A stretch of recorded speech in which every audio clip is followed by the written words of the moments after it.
மரணம் கூட வெல்ல முடியாத ஒரு சிறுவன் இருக்கிறான் என்று சொன்னால் நம்புவீங்களா? பாருங்கள் பார்க்கலாம். ஒரு அரிய வரம் பெற்ற சிறுவன் மார்க்கண்டேயன். அவன் பிறக்கும் தருணத்திலேயே சிவபெருமான் ஆசீர்வதித்தார். சிறு வயதிலிருந்தே அவன் சிவனை மட்டுமே நினைத்தான். அவனது இதயம் முழுவதும் பக்தியால் நிரம்பியது. சிவலிங்கத்தை அணைத்தபடி உலகையே மறந்து தியானித்தான். ஆனால் விதி சொல்லியது வேறு. அவனுக்கு 16 வயது வரை மட்டுமே ஆயுள். அதற்காக யமன் பாசக்கயிறோடு வந்து நின்றான்.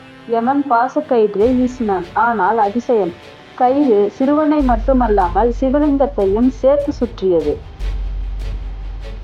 அந்த கணமே லிங்கத்திலிருந்து சிவபெருமான் பிறந்தெழுந்தார்.